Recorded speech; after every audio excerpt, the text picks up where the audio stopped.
5. It was a new day, 12:15 a.m., Friday, December 23. Once again, we crossed over into a new day while outside of town, and it was unlikely we'd be back in the inn by morning. The sunken dungeon in the eastern mountains of the 4th floor was far larger than I expected. "Here comes the claw attack from the right, Asuna!" My partner nimbly ducked in her position at the prow. The giant crab claw just grazed her long hair as it flew through the air. Its passenger brilliantly evaded the attack, but the boat itself was not quite so agile, and the claw clipped the right side of the craft. Ka-chunk! A shock rattled through the wood and rocked the boat. I gritted my teeth, feeling the loss of the craft's durability as if it were my own health. I wanted to switch spots with Asuna, and once ram my anneal blade +8 into the soft crevice in the giant's crab shell.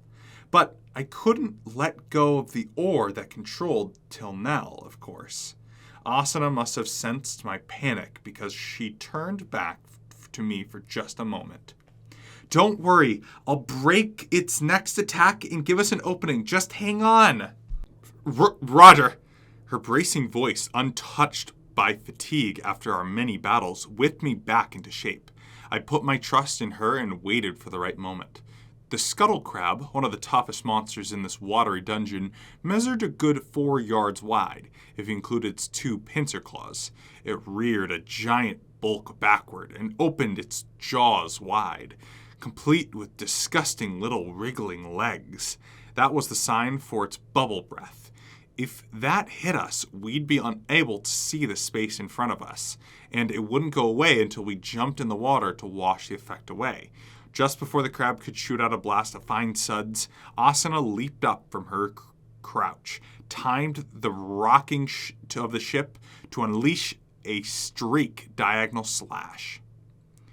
This was a basic rapier attack, just like the horizontal thrusts linear, and the low thrust oblique. But it was still deadly with the power of the upgraded chivalric rapier, because the powerful hit it right on the mouth, the scuttle crab's weak point. The creature lost more than 40% of its HP in one go. "Now, Kirito!" she shouted, in the post-attack frozen position. But I was already pushing the oar forward with all of my might. The Tilnell pushed ahead at full power, driving the fire bear's horn fixed below the surface into the crab's fleshy belly. The material of the Magnetharium's horn emitted a terrible heat when it attacked, producing a great billow of steam from the water and turning the unpleasant dark green crab shed redder by the moment. At the same time, its half-depleted HP gauge shot down to 0. The red shell exploded into blue polygonal shards. Asuna stood up from her delay to flash me yet another V for victory sign. The scuttle crab dropped a material item called Great Crab Shell, a few gems for some reason, and 2 food ingredients, Great Crab Leg Meat and Great Crab Claw Meat. Asuna sat down at the railing of the boat for a break and checked out her items listings with apparent dissatisfaction. "Please tell me that the crab grating we ate back at the restaurant in town wasn't using this crab meat." The immature boy in me wanted to say yes, but I decided to be kind and assuage my partner's concern. NPC restaurants don't need to import ingredients, so I very highly doubt the chef goes out to gather scuttle crab meat. I'd be careful about any steamed crab buns you find at player-owned shops, though. I'm never buying from them. I also am not selling this crab meat to any player merchants. Good luck with that, but it is a D-class ingredient, so I feel like it's probably pretty good. That crab grating was awful tasty, remember? I noted. She turned her face away. She was probably still feeling weird about sharing our lunch.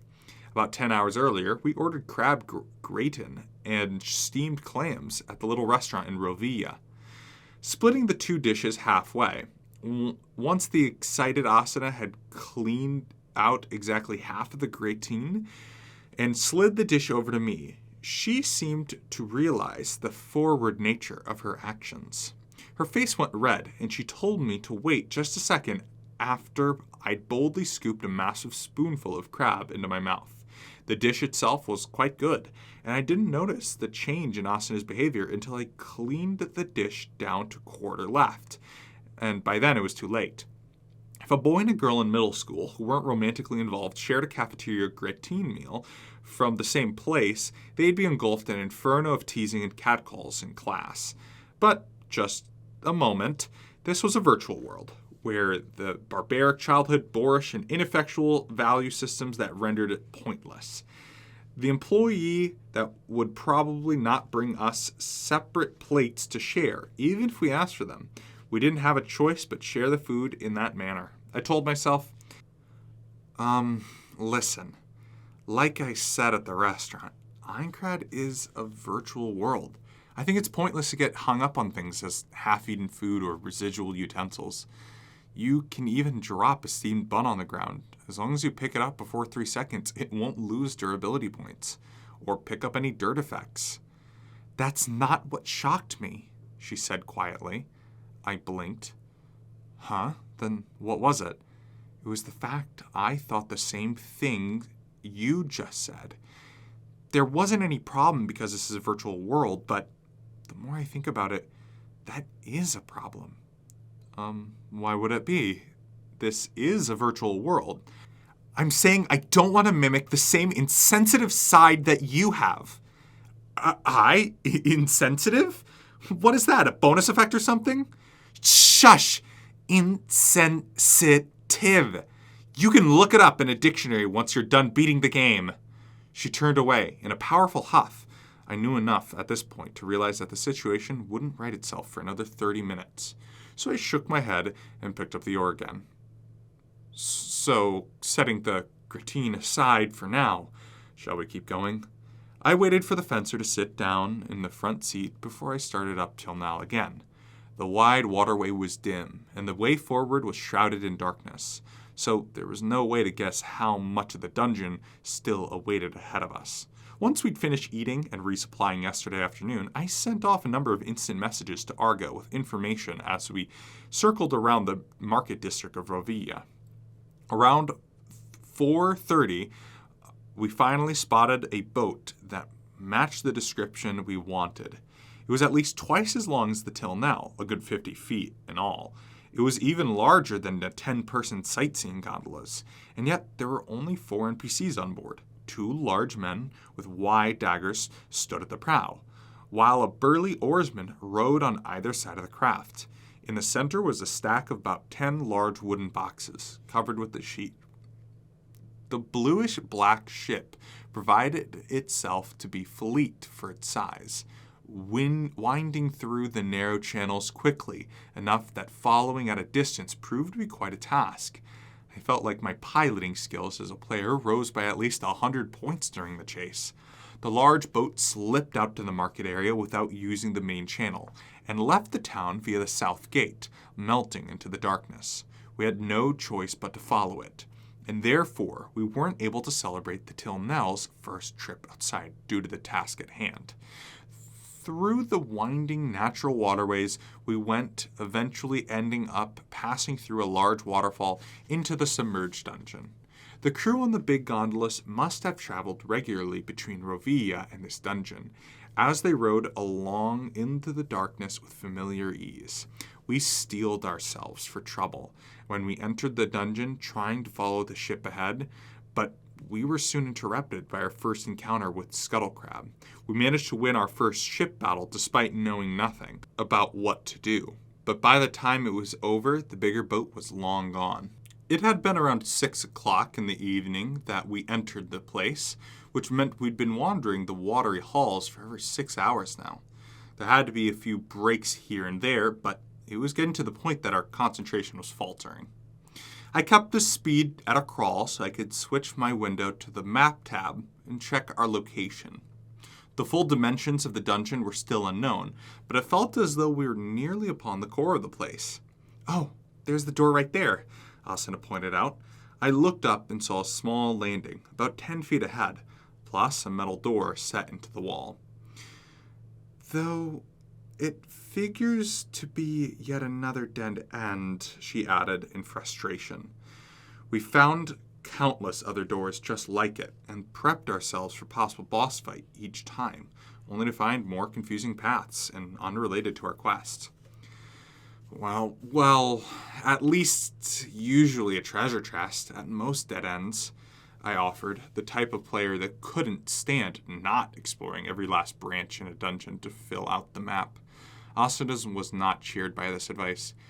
Probably more just rusty swords and armor.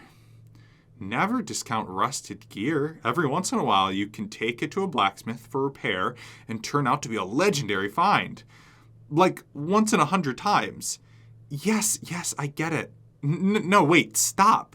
She held out her left hand urgently, and I promptly stood the oar upright, the gondola grounded and steadily halt.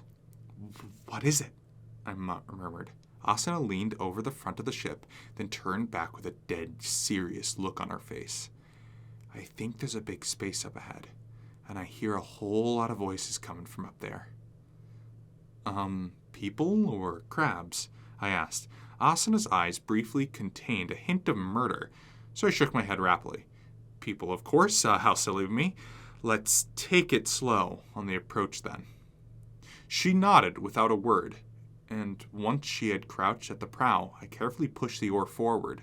We passed by the door and down the dark waterways, praying that no monsters would interrupt. There was indeed a large, open surface visible ahead. It looked like a much larger hall in which a number of paths met. I stopped the tillnell just before the pathway dumped us into the open space and snuck up the length of the boat to peer over Asuna's shoulder. It was even larger than I expected. The half-circle hall had to be a good 100 yards across. The curved wall on the side of the space featured at least 6 or 5 tunnels, including the one we were currently perched in. The wall opposite to us was flat, however, with a wide staircase in the center that stretched upward from the steps. Below it was a pier with Asuna sucked in a sharp breath below me. Tied up to the pier was a very same gondola we had followed out of Novela, moored with thick ropes. They were exactly in the middle of unloading those wooden boxes. The same 4 sailors were unloading the boxes themselves, while imposing warriors with slender scimitars at their waist, and took the boxes and carried them up the stairs. They were thin but tall, clad in dark gray leather armor, and wearing eerie masks that covered their face. I couldn't help but feel I'd seen them somewhere before, and when I noticed the long ears, I was sure of it. This time, it was my turn to hold my breath. I lowered my head towards Asuna's ear and whispered as quietly as I could, "They're fallen elves." There was a tension in her profile as she nodded. Fallen elves, a race that served as the foes in the climax of the Elf War campaign quest on the 3rd floor. Asuna and I and the Knight Kismil engaged in a number of fierce battles against the elven creatures. According to the Dark Elf commander, the Fallen were the descendants of elves who plotted to gain immortality to blades with the holy tree's magic, well before the Great Separation, and had been banished accordingly. They were experts in underhanded means such as poison, traps, and blindness, and even with the formidable presence of Kismel, it was not easy to defeat the Fallen Elf commander. They were supposed to be after the Jade Key from the campaign quest, so why did they have a secret hideout set up here? Why were the men from Novela transporting supplies here? Asuna was clearly entertained by the same question I was. "What happened here in the beta test?" she whispered. I was expecting that question. I don't remember ever running across Fallen here. In fact, this dungeon didn't even exist in the beta. Meaning this is all part of one self-contained quest? Or does it fall under the umbrella of the campaign? I don't know. But I can say that I fought the Fallen Elves on several occasions in the beta. I never once saw them cooperating with human NPCs like this. I don't like it. If those sailors are with Rovela's Water Carriers Guild, then the guild itself could be aligned with the Fallen Elves, Asuna pointed out. I squinted and frowned. My imagination was rusty from my long career as a beater, but as I imagined, to get the wheels turning again. We could extrapolate from Romulo's statement that craftsmen like him were once free to build ships as they pleased in Rovia until some point in time at which the guild monopolized that work, forcing him out of business. At the same time, civilian gondolas were forbidden from leaving the town. Meanwhile, the Water Carriers Guild was sending this ship meant for hauling out town to the Fallen Elves' hideout, carrying a great many mysterious boxes. It was natural to assume that the guild was embarking on these politics to hide their dirty business from the town. But we couldn't assume anything further because we need to find in on what's in those boxes. I finished aloud. Asuna agreed. As we sat and watched, the sailors hauled the last box off the steamboat, and one of the fallen warriors picked it up. In order to learn the contents of the box, we had to charge the scene with the Tilnell and defeat all the foes present, but that was too foolhardy and extreme. For one thing, the fallen elves had red enemy cursors, but the sailors were the yellow of NPCs. They might turn red if they spotted us, but I wasn't sure if I wanted to lead another unprovoked attack. As if wafted about what to do, the fallen elf with the box reached to the top of the stairs and disappeared through the large doors there. The particularly large, imposing, masked fallen who appeared to be their leader handed a small bag to one of the sailors.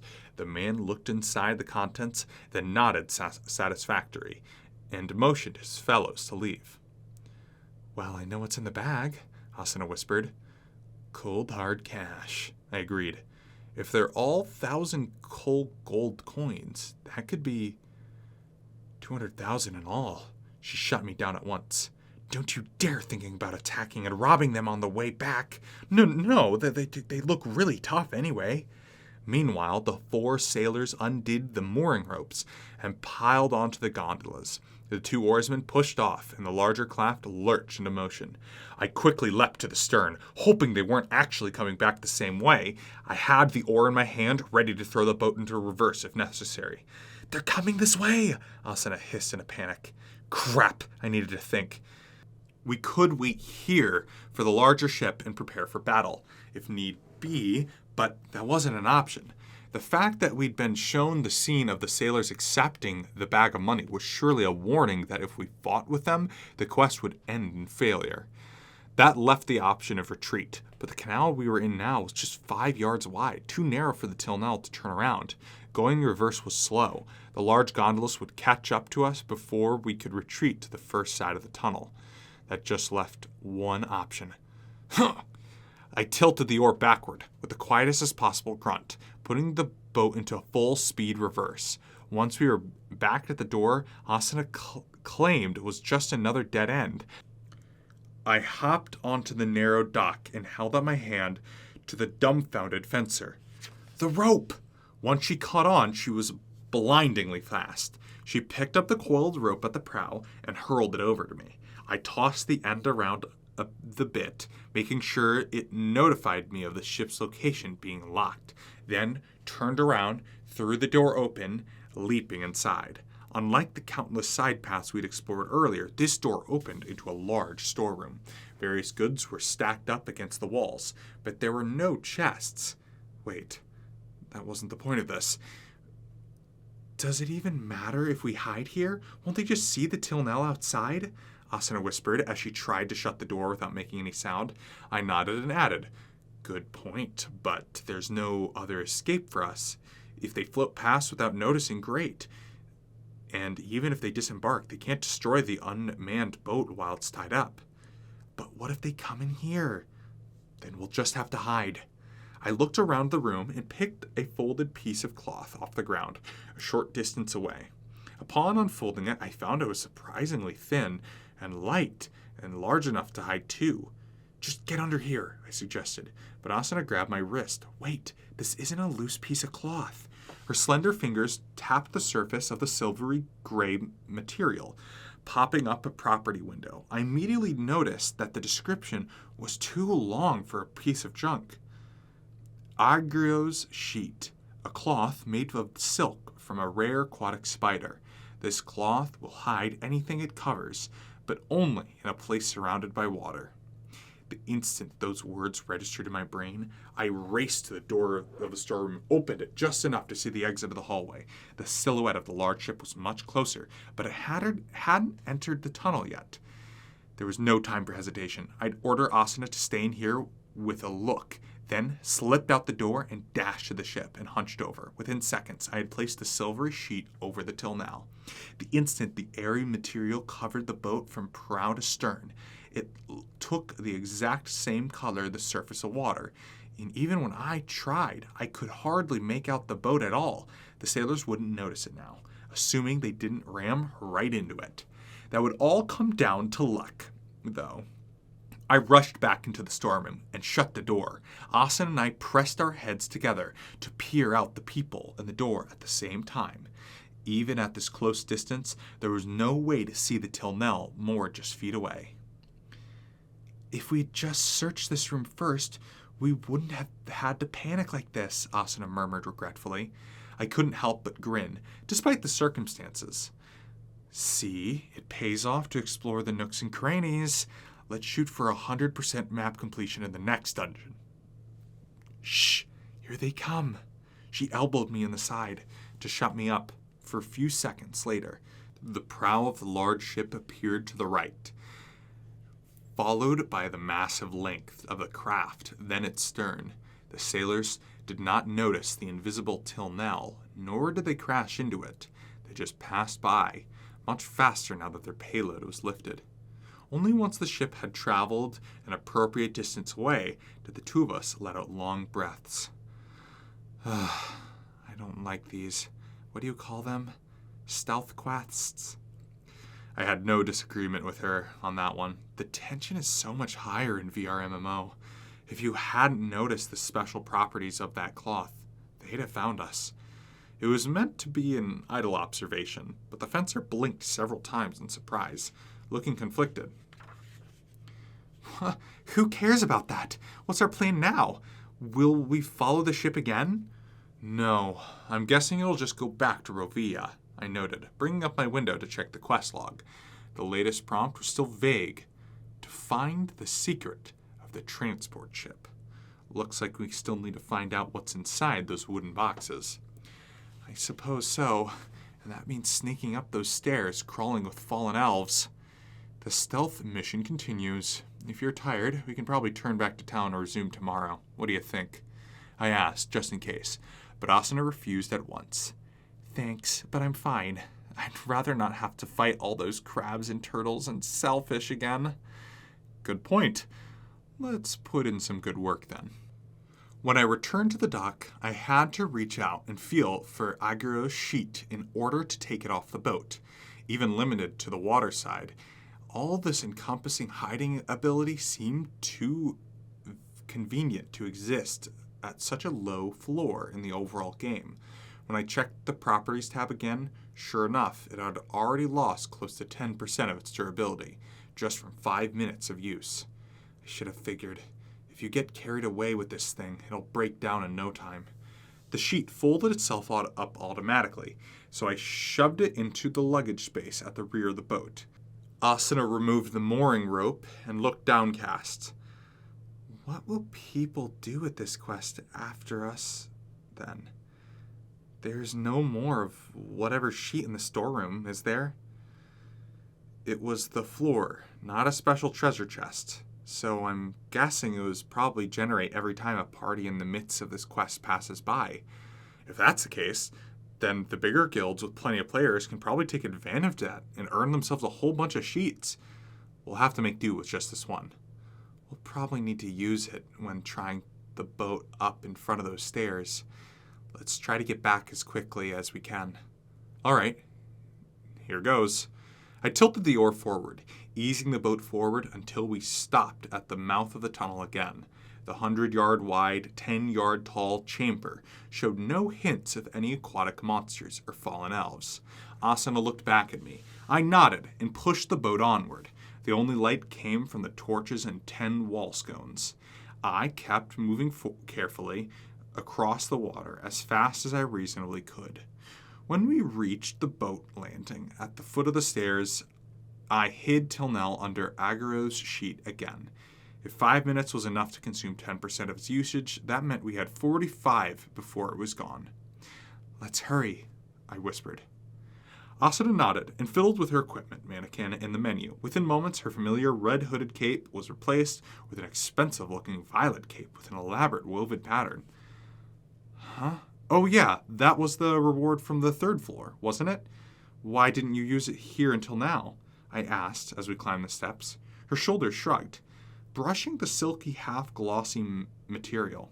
Well, its maximum durability is very low, and my tailoring skill isn't high enough to repair, so I was saving it for when I really needed it. You can't fix it up at an NPC tailor?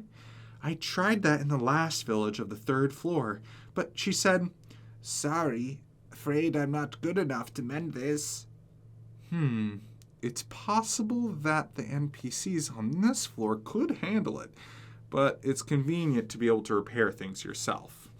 There were plenty of out-of-combat first players in the beta who picked up crafting skills for that purpose. We reached the hefty-looking metal door at the top of the staircase. We never found any keys while exploring the dungeon, so if it was locked, we were out of options. I grabbed the rusty red handle and pulled gingerly. Fortunately, I didn't get a special feedback that always came from those system lock doors, as if they were glued into place. But once they were an inch or two open, there was a stubborn resistance, probably the kind of trap that would creak loudly and alert foes inside if I pulled too hard. If I had some lubricating spray, I could just put that on the hinges, but such an item didn't exist here. I just had to be very slow. Once the door was open 4 inches, I was able to peer inside. A dim, gloomy hallway stretched ahead for a good 60 feet before stopping and branching left and right. Halfway down the hall was a slender silhouette walking away with its back to us. I didn't need to see the scimitar at the side to know it was a fallen elf guard. Sure enough, it read Fallen Elven Guard. Our expedition into the Fallen Elf hideout on the 3rd floor was also a stealth mission, but we had Kismil with us, so I wasn't particularly worried about being spotted. But the elite knight was not here to help us now. Asuna and I had a healthy safety margin, and he didn't seem to be that tough based on the color of cursor. But I want to avoid all the battle as I could. "Don't turn back! Don't turn back," I prayed as I watched him go. Thankfully, the wish worked, and the guard turned right at the end of the hall, walking out of sight. But if he was walking a set route, he would be back. There was no time to wait around. I pulled open the door a little bit farther so that we could slip inside. Once the door was shut behind us, we raced down to the intersection as silently as we could. I peered around to the right corner and spotted the guard's back as he walked down the hall, his boots clacking. It looked like a dead end ahead of him. So we would certainly be coming back soon. The hallway to the left turn was to the right after a short distance. There was no telling what was around that corner, but it was our only choice. I gestured to Asuna and ran left. We turned that blind corner at that exact moment that the retreating guard's footsteps paused. Within a few seconds, the footsteps resumed, approaching this time, but at the same pace. We made it past the first checkpoint. There were no guards in the hallway we just entered, at least for now. It proceeded forward as far as the eye could see, with a number of wooden doors to the left and right along its length. We'd have to try all the doors since there was no way to know where the wooden boxes had been stored. This will be a long job, but we'll just have to take it slow and careful, I whispered. My partner nodded back. Ultimately, all the doors were busts. There were a number of chests. We had a nice rest in a small break room, but it did little to ease my heavy fatigue. I was a completionist when it came to mapping, but even I had my limits. By the time we finished searching over 300-foot hallway, it was nearly 2 in the morning. At this rate, we wouldn't get back to town until the sun rises at the earliest, like yesterday morning. There's still a long way to go, I think, I muttered. I peered down the stairs found at the end of the hallway. Asuna fixed me with a look. Are you tired? No, I'm fine. What about you? I'm perfectly all right. I got better sleep than usual yesterday. I wondered about that. She did get 2 to 3 hours of extra sleeping time in Romalo's rocking chair, but it was hard to recover from fatigue on bits of sleep like that. If that was better than usual, how did she usually sleep?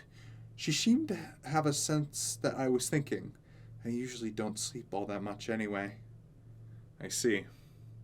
I wasn't sure whether she was referring to her sleeping habits in real life, or just since we'd been trapped in this game of death, but Asuna didn't elaborate.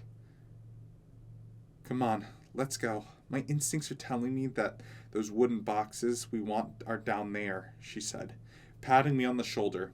I hurried after her. At the bottom of the long staircase was wide open warehouse, completely unlike the tight corridors above. The back wall featured a large double door, guarded at either side by heavily armored fallen elf guards. By their standards, on the side walls were a careless stack of wooden boxes. Oh, there they are, I whispered from the wall of the staircase. Asuna looked smug for a moment, but wiped the grin off momentarily. We'll probably draw the attention of the guards if we just walk in there. If we can just sneak behind the boxes to the left or right somehow. I feel like we could beat them in a fight, but whatever's behind those huge doors worries me. I think I hear something weird behind them. We both stopped to concentrate. There was a faint but clearly audible sound, occasionally banging or scraping. I wonder if we can distract those guards somehow. Might as well give it a shot, I muttered, and picked up a stone from the ground. If I had the distraction mod for the throwing knife skills, that would up my chances, but there was no use of complaining about what I didn't have. I aimed for one of the wooden boxes on the right and tossed the pebble. It had just barely clanked against the corner of a box, but it was enough to draw the notice of the guards imposing masks. At that exact moment, I pushed Asuna forward into the warehouse and rushed behind her. We hunched over and made our way to the shadows behind the boxes on the left as quickly as we possibly could. Fortunately, we were both in light leather and cloth armor, so our little stunt worked out. I let out a sigh of relief once my back was pressed against the box. Whew. Now, let's see what's in this thing, I mumbled, turning around to check it out. From what I could tell, none of the boxes were nailed shut. I set my sight on the box without anything stacked on top of it, and very, very carefully lifted the heavy lid to prevent any noises. The instant we saw what was inside, Asuna and I shared a glance before looking back again, followed by another shared glance. What does this mean? No idea. There was no other possible reaction. The wooden box was completely empty. Maybe they already hauled the contents out of the box, I wondered, and started opening the one next to it. But the result was the same. The next one and the next one after that all contained nothing but air. Why were they treating them so carefully and paid all that money? No sooner had we expressed our doubt and disappointment than we heard the sound of a giant doors opening from beyond the mountain of boxes. The excitement over my chance to check out what was in the next room soon evaporated into chills. The sound of 7 or 8 heavy pairs of boots flooded into the warehouse. For a half second, I considered just hiding in the shadows, but that option was out of the window. My in-game event senses were telling me that this scene demanded action. Thankfully, the loud marching and talking gave us a bit of cover when it came to the sound. There was no time to hesitate. I pried open the lid of the nearest box, with one hand and pushed Asana's back in with the other. "Inside," I rasped, and my fear convinced her to do so. Once she had stepped over the side into the crate, I leapt in after her. "Hey!" I felt something soft pressed against the right side of my avatar. It was much smaller than I expected inside, but I couldn't move to the next box now. I pressed as much of my body into the empty space as I could and slid into this place, leaving just a crack for air. Before I could even have time to breathe relief, a very confused and upset whisper sounded in my ear. "Why is this so tight?" "Good question. It looks a lot bigger from the outside. Maybe the walls of the box are really thick. If they're making such thick boxes and not putting anything, maybe the boxes themselves are..." "Shh!" I cut her off. Through the open slit, I saw a number of figures enter the frame from the left. Standing at the lead was a large man who was quite burly for a fallen elf. More craftsman than soldier, if I had to guess. His plain mask only covered the lower half of his face, and his thick arms were covered with long leather gloves. He carried a very large hammer. At first, I couldn't tell if it was meant to be a weapon or a tool. His color cursor identified him as Edu, fallen elven foreman. And if I hadn't learned the meaning of the English term foreman at school. The man named Edu stopped just 5 yards away from our box before turning back to his group of about 10 followers. "Thanks for today's shipment. We've got the total that we need."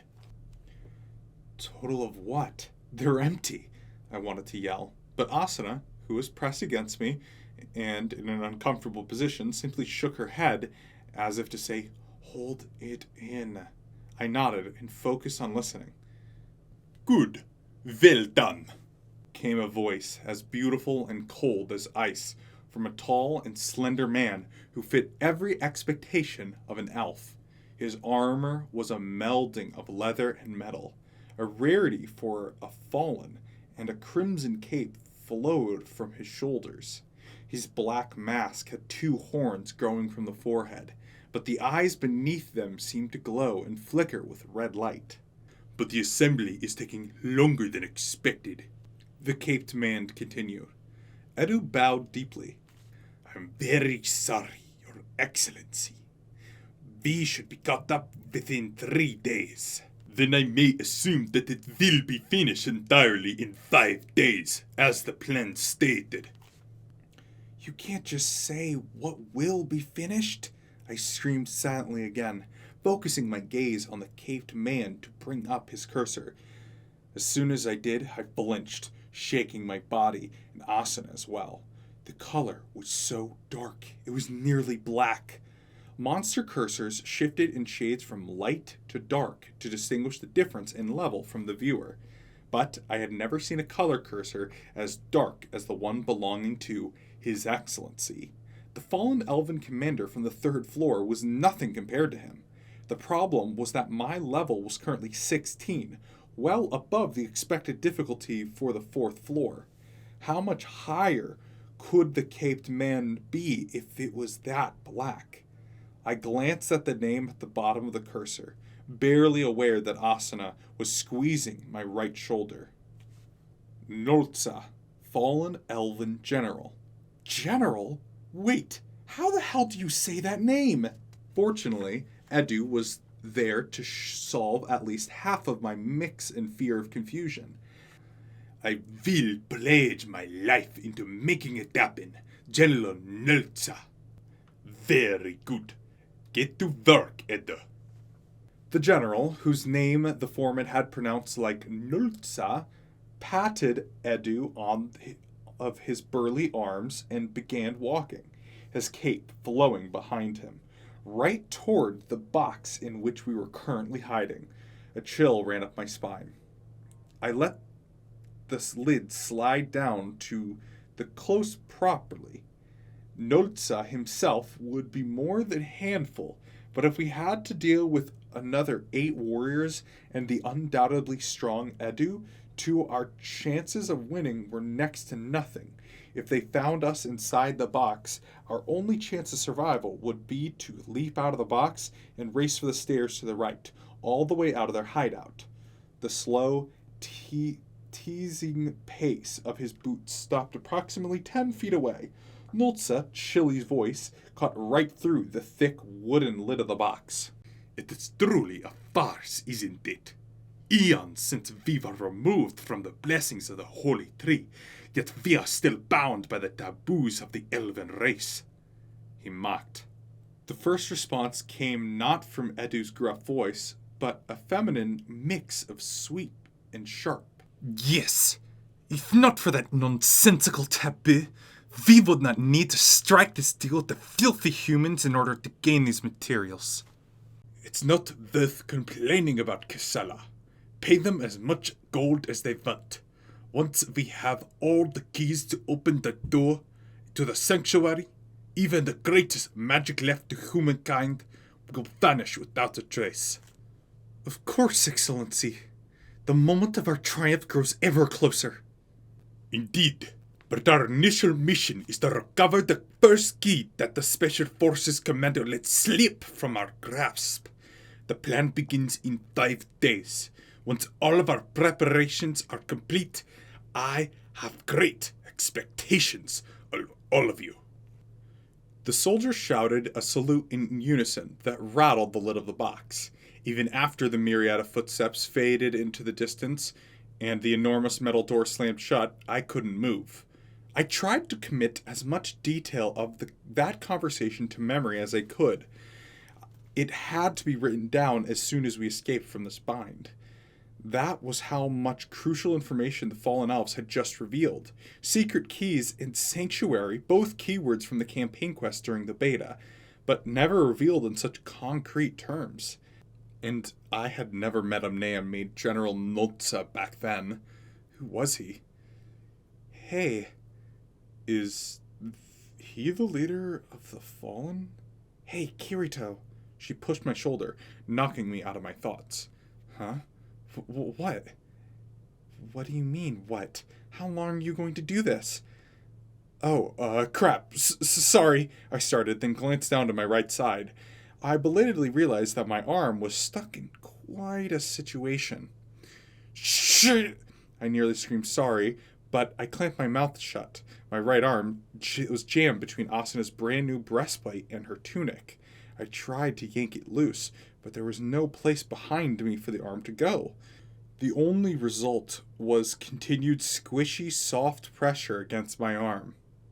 Hey, don't just move me around. But I'm trying to... This is weird. Listen, if you're doing this on purpose, I'm gonna hurl you into the other room. Not at all, Your Excellency, I wanted to yelp. Meanwhile, I folded up my arm in an acrobatic manner, just managed to pull it out of the side of the armor. Naturally, that wasn't very end of my peril. I lifted up the lid of the box, as much to escape the brunt of the laser beam glare trained at my cheeks as anything else. I couldn't see any of the fallen elves, but those two guards had to still be at the sides of the massive doors on the other side of the pile of boxes. I stood up, the lid still clutched in my hand, and helped Asana out of the box. Once I had straddled the side of the exit to the wooden prison, I carefully replaced the lid. Before I could even enjoy a brief moment of peace, Asana got right in my face. I was expecting her to give me a hell of a transgression, but her whisper was actually about a serious matter. We need to figure out what the materials they mentioned are before we leave this place. They must be a clue about one of the boxes we haven't checked yet. Yeah, I agree, but it's possible that... I mumbled, my brain working feverishly over the phrases we heard. The total needed, completed as planned. Elven taboo deals with the humans. Keys, recover. Plan begins in 5 days. My mind was trapped in that space, where inspiration of tantalizingly close, yet still out of reach. I put a question to words that had been bothering me. Hey, Asana, that Edu guy's class was labeled as foreman. Do you know what that is? She nodded at once. She'd probably learned the English term in school. Yes, it's the leader of a work crew, for a factory, for example, or a head's craftsman. Head's craftsman? That would mean the hammer he carried was a tool, not a weapon. Whatever he worked on, it must be big. Suddenly, all the pieces snapped into place into my head with an audible ka-ching. I nearly shouted in surprise, but I held it and glanced over to the stack of boxes. That's right. I was about to say it to Asuna when we were hiding inside. These sturdy boxes weren't meant to transport something. They were something else disguised as boxes to hide the secret of the fallen elves' dirty dealing. Everything we're looking at was ship material. That had to be a huge workshop on the other side of the door, where they were dismantling the boxes to form pieces of lumber. The faint hammering sounds were evidence of that. So why did they need to strike a deal with Rovia's water carrier guild to build a ship? Probably something to do with the Elven taboo, that General Nulza mentioned. The elves in this world were forbidden from cutting down live trees for lumber.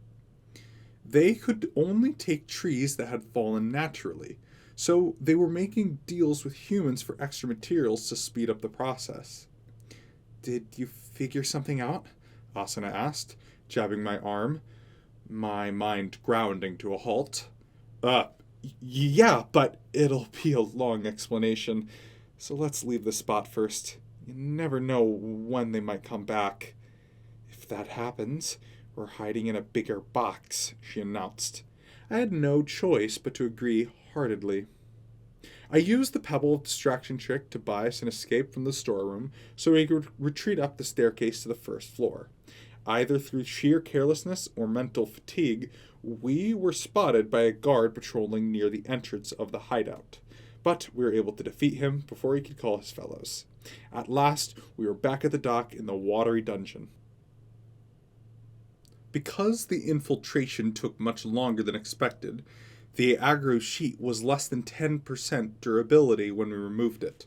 I carefully folded up the sheet in thanks for its invaluable service, then placed it in storage and got the ship moving. We ran across several crabs and turtles and such on the trip back, but the Tilnell's burning charge, as I like to call it, made easy work of them, and we escaped the dungeon at last.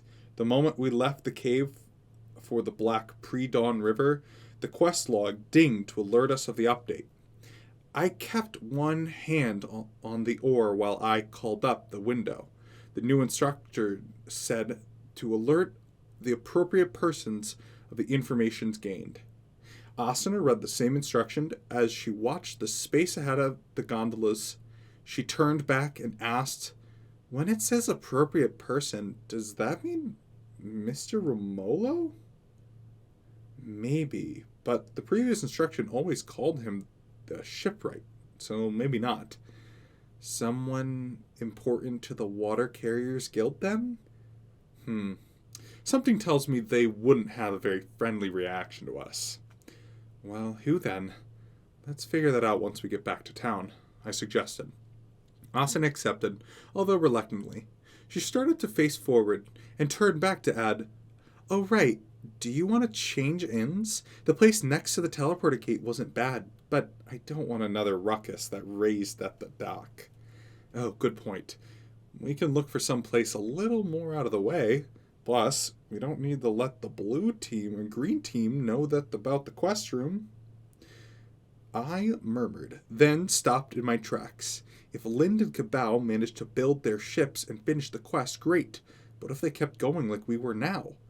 What if they heard out Romalo's story, spotted, and followed the mysterious ship back to the submerged dungeon, then snuck into the fallen elf hideout, and just so happened to get into the battle with General Nulza and his men?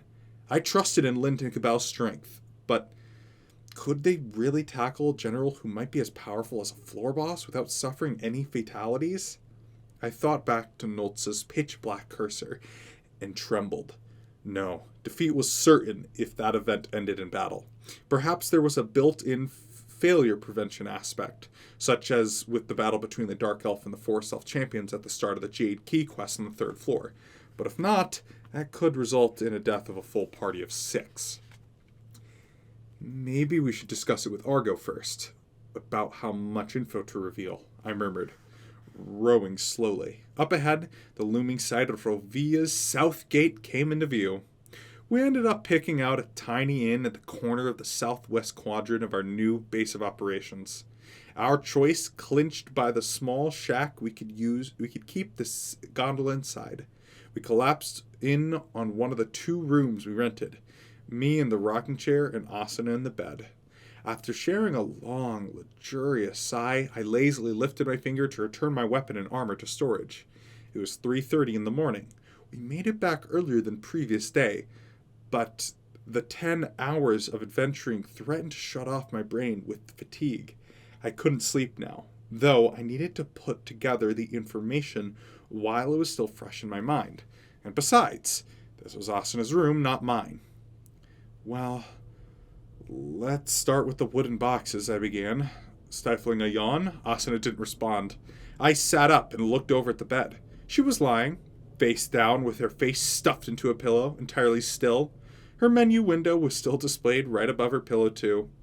For someone who complained about not being able to sleep, she's doing a good job of it now, I thought. I got up from the rocking chair and stood next to the bed. Hey, you left your window open, I called out softly, shaking her shoulder. She didn't wake up. The window was set to private mode by default, so it was just a blank board for me to see, but it still felt a little clarous. Miss Asuna, wake up.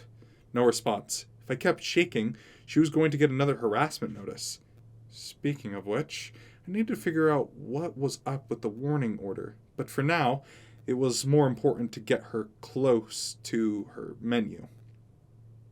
After thinking over it a bit, I picked up her right hand from the spot splayed out on her bed. The menu would disappear with a good long flick from the top, so I moved her finger to the right spot and pulled down. On the 3rd try, it took for good, and the window disappeared. I set her hand back down at once with a relief. We can have the meeting later. Good night, I murmured, and left the room as quietly as I could.